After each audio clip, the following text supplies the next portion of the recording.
Tak, dobrý den, já bych chtěl poděkovat za možnost tady vystoupit. Já se budu bavit o informačním managementu. My jsme se tady doslechli spoustu věcí o informacích, o bezpečnosti a ten můj příspěvek se bude týkat toho, jak vlastně s těmi informacemi pracovat, že oni mají nějaký životní cyklus, že nám pomáhají s nějakým rozhodnutím, že jsou zdrojem a zároveň výstupem těch jednotlivých modelů.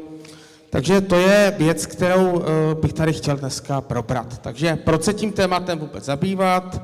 Řeknu něco málo o teorii, zmíním tady stavový přístup, protože bych chtěl ukázat možnost, jak ten stavový přístup může napomoci tomu informačnímu managementu a potom ukážu i nějakou drobnou ukázku. My dneska máme k dispozici obrovské množství informací. V podstatě se to na nás valí ze všech stran a my máme velký problém rozpoznávat, která ta informace je správná, že jo, známe ty základní kvality informace, to znamená informace, aby byla správná, relevantní, včasná. Nebudu tady zabředávat do nějaké velké teorie. Víme, že ta kvalita informací je velice proměnlivá, protože ta moderní doba umožňuje publikovat v podstatě každému. Není to jako někdy v 15. století, kde když chtěl někdo napsat knížku, musel získat církevní schválení a musel mít peníze na vytištění, takže plodit informace mohl jenom někdo, dneska může v podstatě úplně každý. Plus máme ty informace, které nám generuje umělá inteligence, viděli jsme to tady v některých přednáškách přede mnou. A pokud budeme chtít rozlišovat kvalitu těch informací, tak to často nezvládneme v nějakém rozumném čase. To znamená, musíme hledat nějaké modely rozhodování, které tohleto budou obcházet.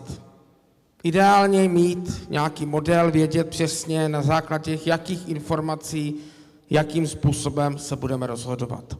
Jak uvidíte za chviličku, ten stavový model by nám k tomu mohl pomoci. Já tady začnu nějakou teorií, už jste to tady viděli, pyramida moudrosti, já se tady věnuju těm dvěma nejnižším článkům, to znamená data, informace, už to tady padlo, data, to jsou nějaké suroviny, to, co nám vyjde z různých přístrojů, z různých senzorů. Když si vezmete například takový CERN, tak ten nám chrlí tolik dat, že žádná technologie na světě to není v plném znění schopna pobrat, na to zpracovat, takže jsou tam nějaké filtrace, čili data jsou ta surovina. Jsou to čísílka, jsou to nějaké hodnoty, je to prostě cokoliv, co někde získáme.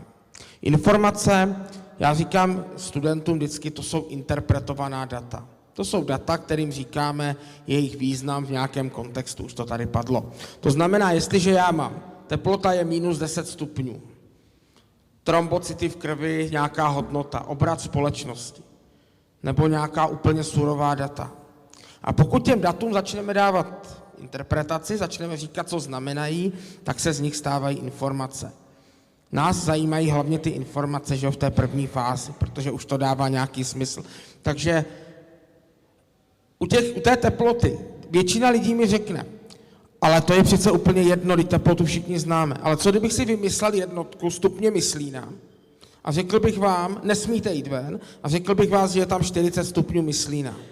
Tak nebudete vědět, jestli máte jít ve svetru, v kabátě nebo v šortkách. Protože nebudete umět udělat tu interpretaci. Podobně pokud někdo z vás není kovaný v medicíně, tak když mu dám výsledky laboratorního vyšetření, tak ta data nebudete schopni interpretovat. Budete mít ta stejná data jako pan profesor medicíny, ale nebudete vůbec vědět, co znamenají. Jo, čili to je ta transformace těch dat na informace. Čili musíme tam mít nějaké ty znalosti, o tom tady taky padlo, abychom věděli, jak tu interpretaci provést. A je to vlastně zpětnovazební smyčka, která se nám cyklí, že jo. Další znalosti nám umožňují další interpretace nám umožňují ty znalosti. Padlo to tady v té pyramidě moudrosti. No a my vlastně můžeme mít několik druhů problémů. Jednak můžeme mít chybná data. Jestliže nám ten teploměr špatně měří, tak všechno ostatní už bude špatně. Budeme si myslet, že je 20 stupňů a ono je tam -5. Samozřejmě, když se podíváme ven, tak bychom to viděli, ale pokud máme nějaké vzdálené měření, tak by nám to mohlo udělat problémy. Takže chybná data jsou základní problém. Padlo to tady i u těch modelů umělé inteligence. Jestliže to budeme učit na něčem, co je špatné, kde jsou ta základní data vadná, tak už si dál ničím nepomůžeme. A samozřejmě může být špatná ta interpretace. No, to znamená, můžeme mít, když jsem tady říkal, trombocyty v krvi, no a protože mám špatné znalosti medicíny, tak řeknu, no, to je vlastně zdravý člověk a pustím ho domů.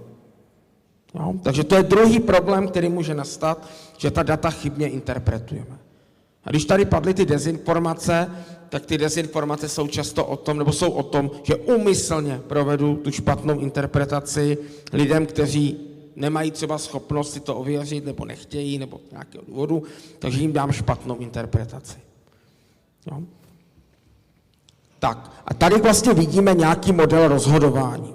Jestliže se máme o něčem rozhodnout, je to v podstatě úplně jedno o čem, tak si představte, že máte nějaký blok rozhodovací, ten rozhodovací blok přijímá nějaké vstupy a uvnitř je něco, může to být nějaký hradlový systém, nějaký logický obvod, může to být nějaká funkce, může to být model umělé inteligence, prostě je tam nějaký algoritmus, který my vezmeme a provedeme vyhodnocení těch vstupů a vydáme rozhodnutí. Takže například, když si budeme vybírat dovolenou, tak vstupem bude cena, atraktivita, naše nějaké osobní preference, nějakým šelmostrojem to probereme a rozhodneme se, co si vybereme. Velký problém těch modelů je jednak to, že ne vždycky budeme znát všechny ty vstupy, že vždycky budeme mít nějakou neúplnou informaci a ne vždycky budeme znát ten šelmostroj úplně dokonale. Jo? Čili nebudeme vědět, jak přesně ten model funguje. Velice často se stává, že ten reálný rozhodovací problém je strašně složitý, to znamená, my nejsme vůbec schopni ho nějakým způsobem vyhodnotit, zpracovat, je tam těch vstupů strašně moc, je ta rozhodovací funkce strašně složitá, takže uděláme nějaký model, nějaké zjednodušení a hledáme to zjednodušení takové, aby ten výsledný efekt, to výsledné rozhodnutí se minimálně lišilo od toho rozhodnutí reálného. Já tady uvádím jako ukázku toho, co běžně používáme, vzoreček skládání rychlosti. Tohle je správný vzoreček podle Einsteina. Takhle by se měla skládat rychlost. My tu rychlost skládáme V1 plus V2, že jo. Ale když se podíváte, tak když ta rychlost bude malá oproti rychlosti světla, tak ten výraz V1, V2 lomeno C2 bude téměř nulový. Jo, C na druhou je 10 na nějakou 16. Takže když tam budeme mít běžné rychlosti, kterými se pohybujeme, tak to můžeme zanedbat. A zůstane nám ten klasický model, který se učíme ve škole. V se rovná V2 minus V1. Čili si to výrazně zjednodušíme. Pro všechny reálné situace si to zjednodušíme. A takhle zjednodušujeme většinu věcí, které v životě máme. Jo, když třeba vláda dělá makroekonomickou prognózu a má nějaký model, tak tam určitě nemá úplně všechno, co reálně ovlivňuje to HDP, protože to prostě nejde udělat. Samozřejmě problém to zjednodušení má taky. První je, že ten model obvykle platí jenom v nějakém omezeném módu. To znamená, jakmile mi ty hodnoty rychlosti začnou se blížit rychlosti světla, tak už ten výraz není blízký nule a už mi to začne dělat chyby. A když nebudu znát tu oblast, kde mi to funguje a kde mi to nefunguje, to znamená takzvané edge casey, no tak se můžu dostat do situace, kdy používám model, který už je nesprávný. A samozřejmě druhý problém, že my ztrácíme filozofickou představu o tom, jak nám to funguje. Jo, všimněte si, je tam to C na druhou a nám z toho vyplyne, z tohohle vzorečku, že C je rychlost světla, která je nepřekročitelná.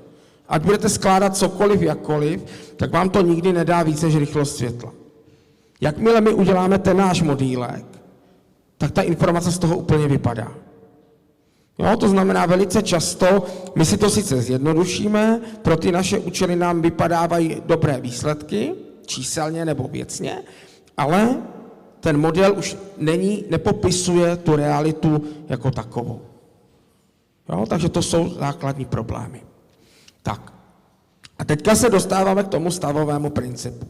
My bychom v podstatě chtěli udělat nějaký model, u kterého budeme vědět, že máme nějaké vstupy, nějaký vzoreček, do kterého to pustíme, nebo nějaký algoritmus obecně a vyjde nám výsledek.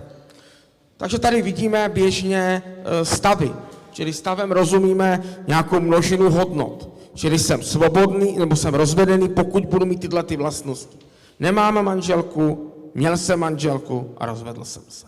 Jo? To znamená, takhle mohu definovat jednotlivé možné stavy a zároveň přechody mezi nimi. To znamená, když jsem svobodný a dojde ke sňatku, stanu se ženatý. Tak a my v těch stavech můžeme definovat nějaké referenční vlastnosti, to znamená to, co měříme. Při vstupu do stavu, ze stavu, při setrvání, při realizaci přechodu. A tyhle ty hodnoty, všimněte si, když budu pouštět na více procesech, tak mi začnou dělat nějakou znalostní bázi. Já budu například vědět věk, kdy člověk ze svobodného přechází do ženatého. Jo? Samozřejmě můžu mít daleko složitější stavové modely. Jo? A tyhle ty hodnoty slouží jako informační zdroj. Jasně definované, srovnatelné, strukturované. Tak a my vlastně můžeme tyhle ty hodnoty jednak využít v rámci toho jednoho průběhu, můžeme je využít statisticky a můžeme udělat kombinaci.